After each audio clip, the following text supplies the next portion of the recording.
Mainit at masigla ang naging pagtanggap ng mga Leyteño sa Duterte senatorial lineup at lalo na kay Pastor Apollo C. Quiboloy na talagang kinilala at hinangaan ng mga tao sa buong rehiyon.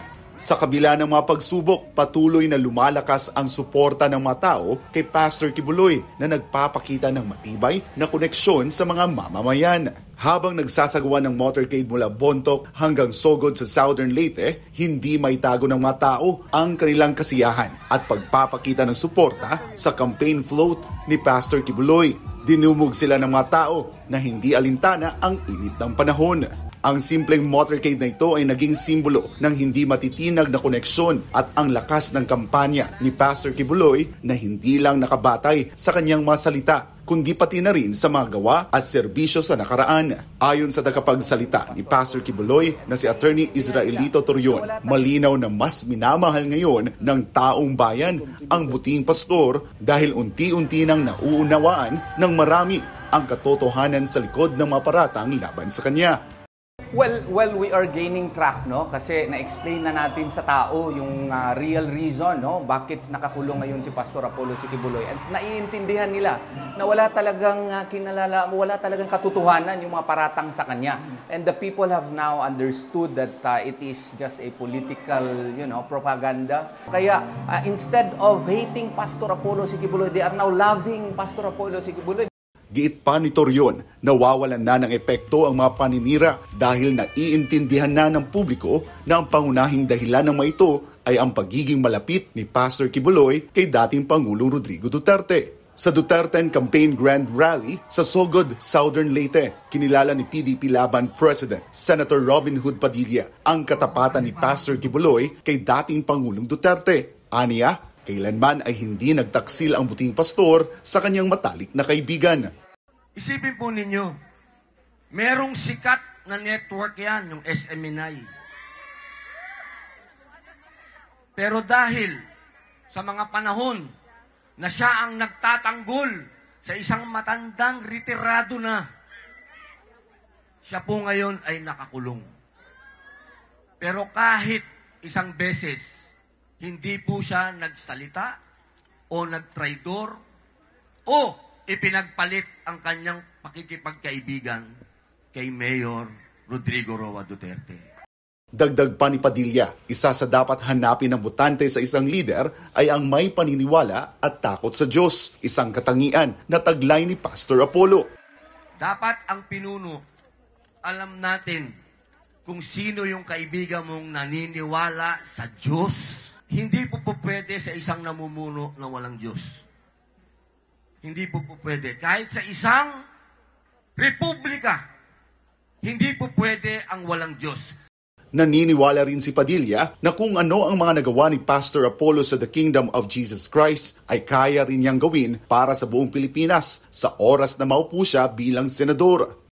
Nakita niyo po ang kagandahan ng Davao, kung ano ang ginawa niya sa Kingdom of Jesus Christ, na wala siyang ginamit na perang gobyerno.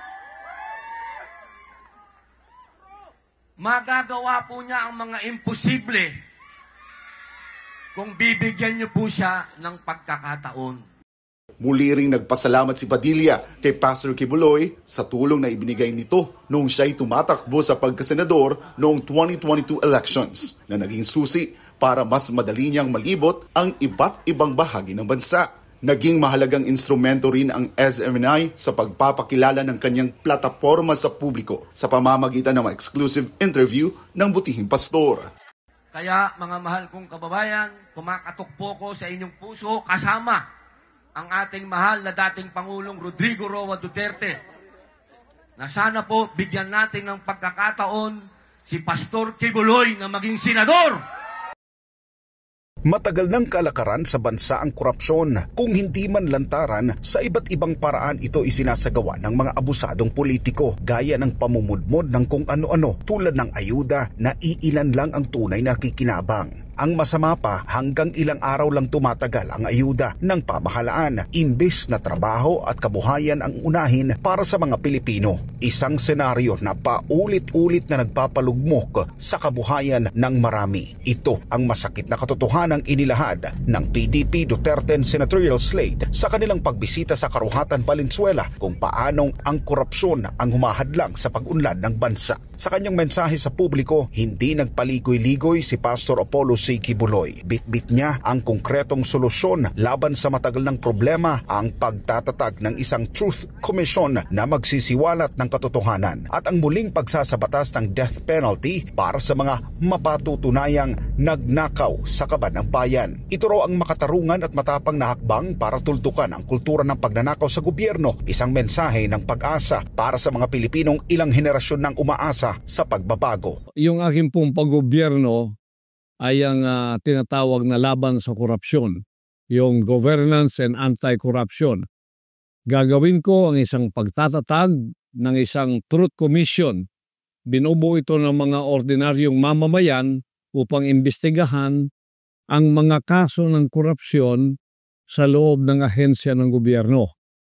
Susuportahan ang pananaw na ito ng isang advokasya pa rin na may parusang kamatayan o death penalty sa mga korap na politiko na napatunayang may sala sa malawakang pagkubkub o sa pagwawaldas o pandarambong ng pera ng mga Pilipino. Magiging katuwang ni Pastor Apollo ang isang kandidato ng PDP na buo ang loob sa pagtataguyod ng laban kontra korupsyon, isang laban na hindi lang para sa prinsipyo, kundi para sa kinabukasan na bawat pamilyang Pilipino. Isa rin itong matapang na boses na paulit-ulit na tumutuligsa sa mga abusadong politiko, yaong mga inuuna ang pansariling kapakanan habang pinapabayaan ang mga mamamayan. Araw-araw na nagdurusa sa mahal na bilihin, kakulangan sa trabaho at serbisyong matagal nang ipinangako pero hindi natutupad. Advokasya rin ang isa kong kasamahan sa PDP laban, si Atty. Vic Rodriguez. Pareho po kami riyan. Death penalty at ibinaba niya ang ceiling ng plunder from 50 million naging 1 million na lang po. Kung ako matutupad, kahit po 1,000 lang, kailangan may death penalty na sapagkat ang maliit na pagnanakaw at ang malaking pagnanakaw pareho lang yan sa harap ng Diyos at sa harap ng batas ng tao. Sang-ayon dito ang kinatawan ni senatorial candidate Atty. Vic Rodriguez, ang matagal nang nanindigan laban sa malawakang korupsyon na unti-unting kumikitil sa kinabukasan ng bayan. Ayon sa kanya, hindi na lamang ito usapin sa kahihiyan sa loob ng bansa kundi isang dungis na rin sa imahe ng Pilipinas sa mata ng buong mundo. Isang bansang mayaman sa likas na yaman at talino pero patuloy na lugmok dahil sa mga tiwaling pinuno. Kaya habang may pagkakataon pa, hinikayat niya ang publiko na gamitin ang lakas ng kanilang boto at piliin ang mga kandidatong tunay na may malasakit at paninindigan. Isa na rito ang Duterte slate na suportado ni dating Pangulong Rodrigo Duterte at isinusulong ang isang pamahalang malinis, matapang at para sa tao.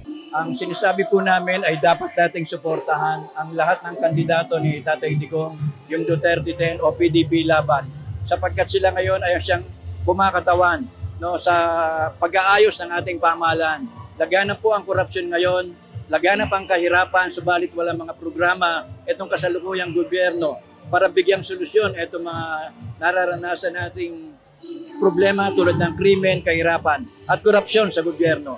Kapag ka po iniluklok natin itong 10 kandidato o yung PDP laban at data ito ay naiboto natin, makatitiyak po tayo, nagagampanan lang ang mga tungkulin, lalabanan lang ang korupsyon, aayusin ang Pilipinas, pagagandahin ang ating kabuhayan. Makakaasa po kayo sa mga kandidatong ito. Muling iginit ni Pastor Apollo na wala siyang ibang hangad kundi ang kabutihan para sa bayan at tiyak na hindi niya sasayangin ang pondong nakalaan para sa mamamayan. Una na itong nakita sa paraan ng pamumuno ng putihing pastor sa The Kingdom of Jesus Christ na sa kabila ng kakulangan ng pondo at suporta ng gobyerno ay nanatiling matatag, matibay, disiplinado at maunlad ang KOJC.